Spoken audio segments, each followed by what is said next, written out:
Bismillahirrahmanirrahim. Asyhadu an la ilaha illallah wa asyhadu anna Muhammadar Rasulullah. Sallallahu ala Muhammad. Assalamualaikum warahmatullahi wabarakatuh. Salam sejahtera, salam bahagia, salam keberlimpahan harta dari Tuhan yang kita yakini masing-masing. Mencintai Allah Subhanahu wa taala dan mencintai Nabi Muhammad sallallahu alaihi wasallam serta menyebarkan cinta di bumi Allah Subhanahu wa taala. Pada hari ini kami tetap konsisten untuk membuat karya puisi kontemporer situasionalisme dengan tema Malam Seribu Puisi menuju kudeta sipil tak berdarah untuk melengsarkan kursi kepresidenan Prabowo Subianto.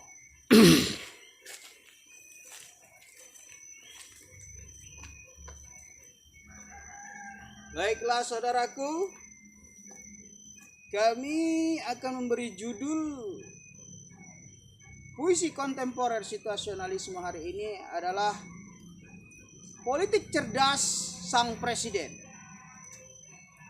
Ya.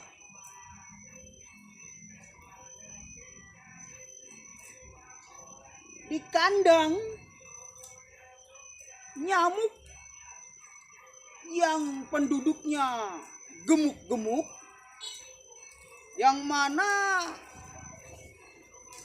presiden tersebut ataupun nyamuk-nyamuk yang ada di perkumpulan itu mayoritas nyamuk yang menikmati fasilitas negara, nyamuk yang mereka miliki atau mereka akui. Dipimpin seorang presiden nyamuk yang gemuk dan gemoy.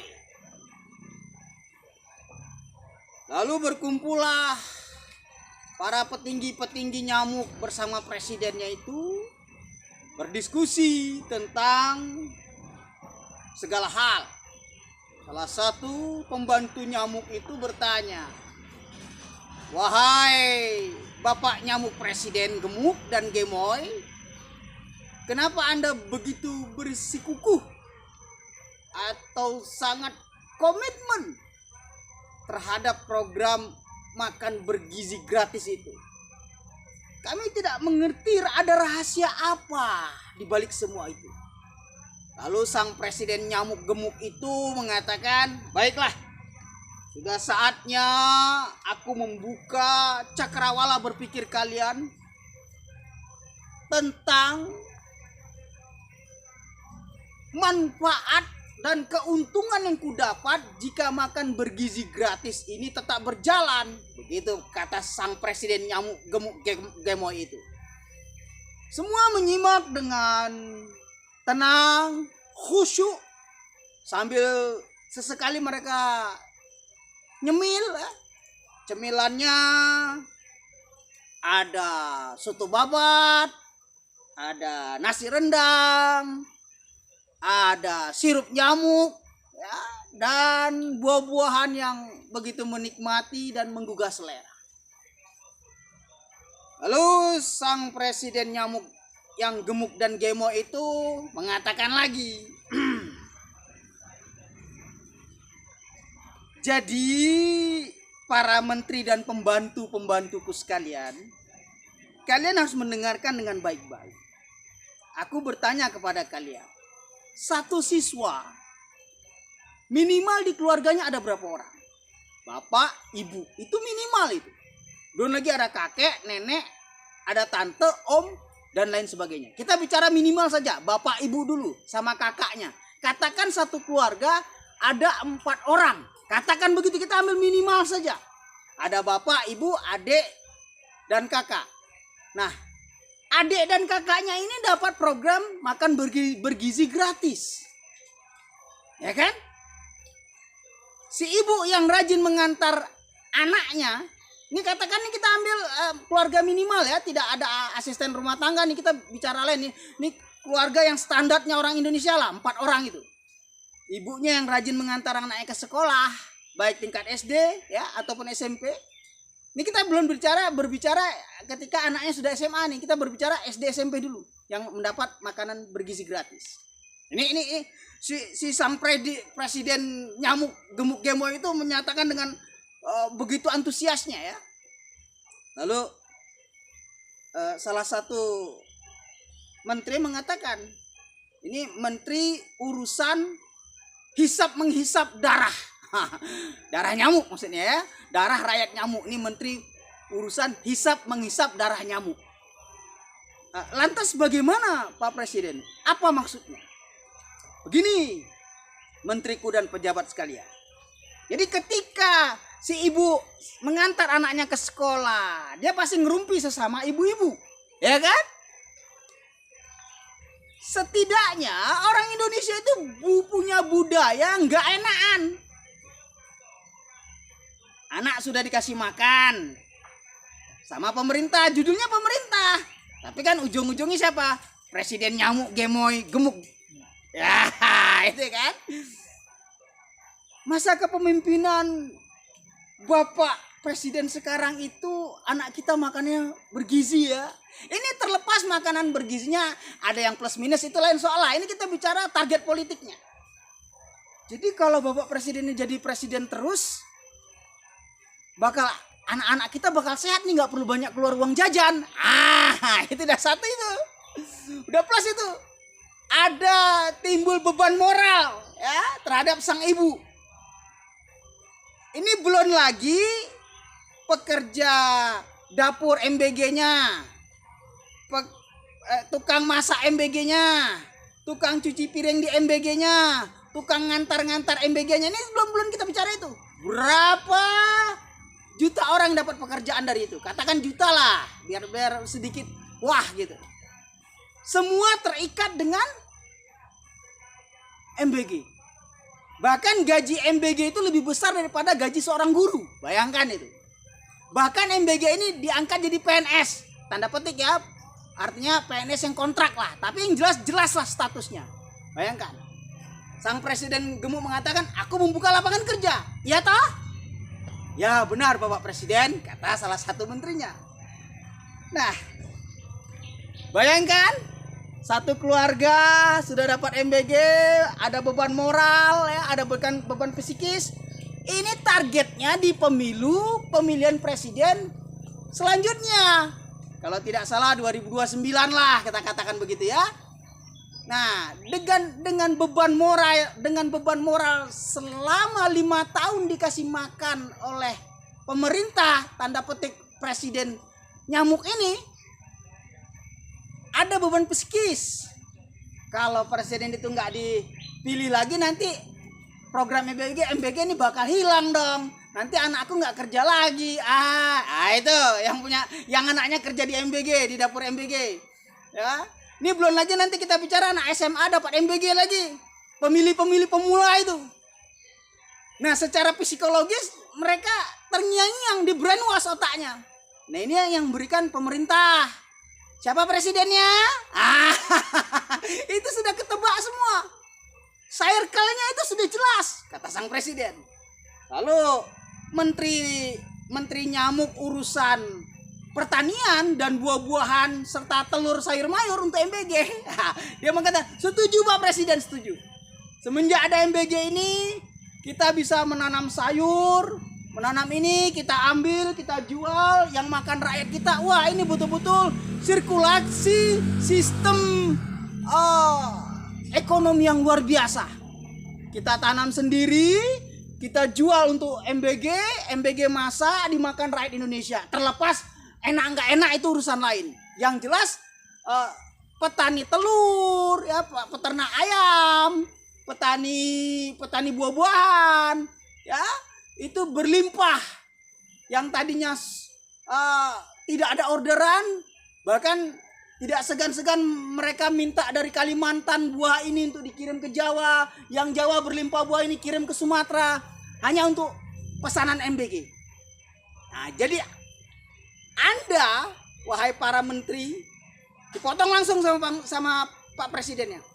Maaf Menteri Pertanian, aku potong pembicaraanmu. Anda, wahai para menteri, dengarkan pembicaraan sang Menteri Pertanian tadi. Betapa untungnya sistem yang kubuat ini.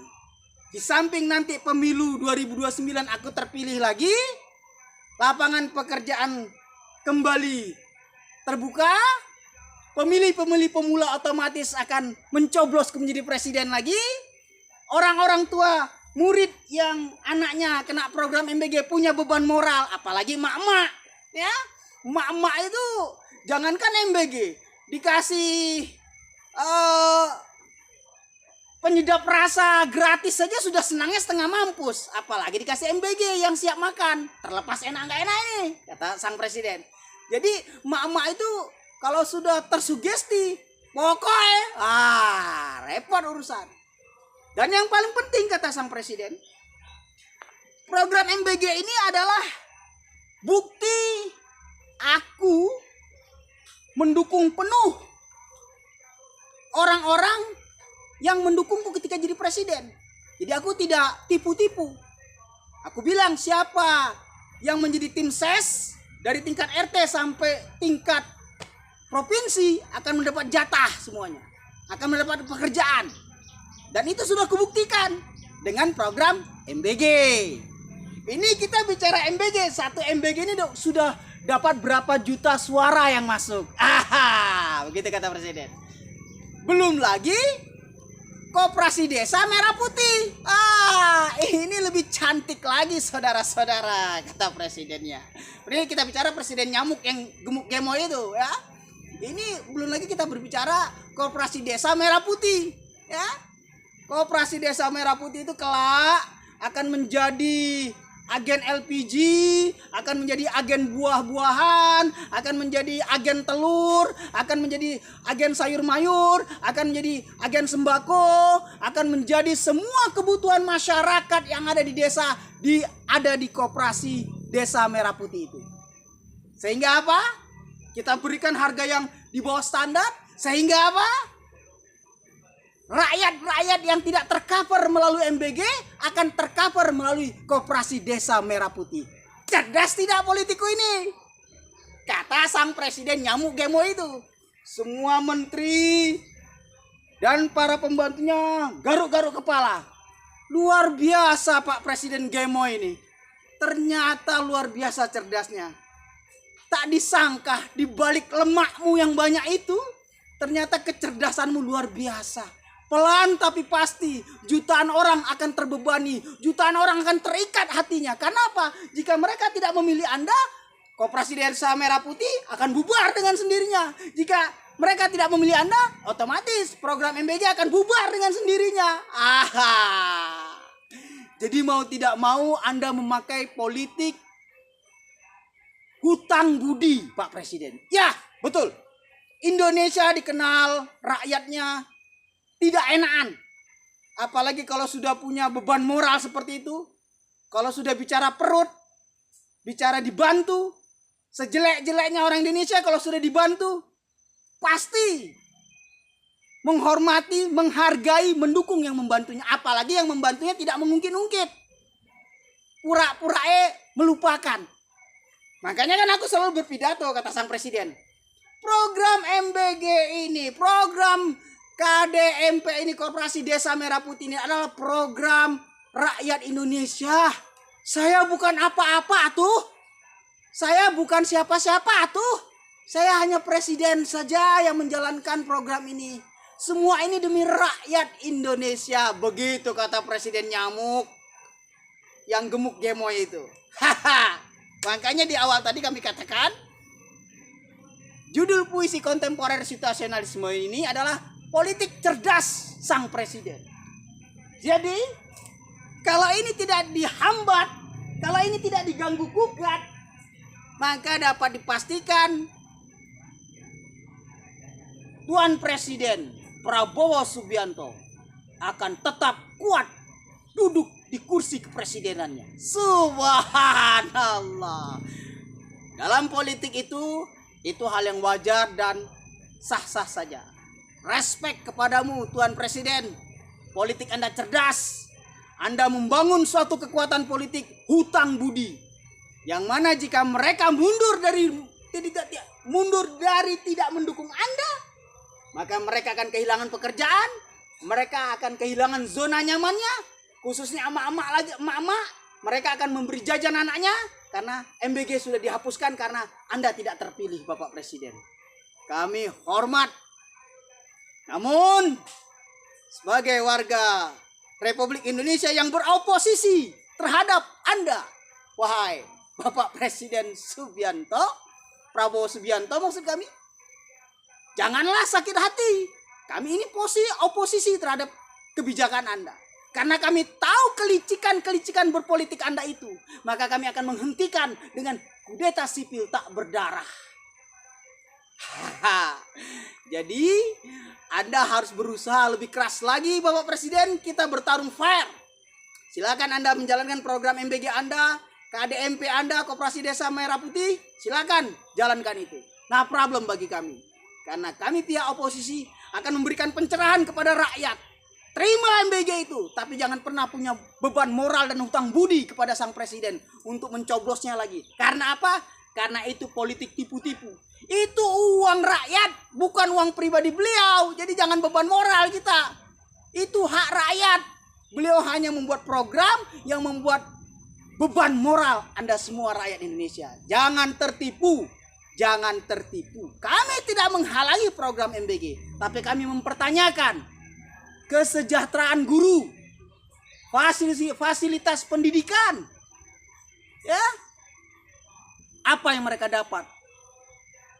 Silakan berpikir, wahai Bapak Presiden Prabowo Subianto. Barakallah, walhamdulillahirabbil alamin. Kita sudah sentil 3000 kali. Sallu ala nabi.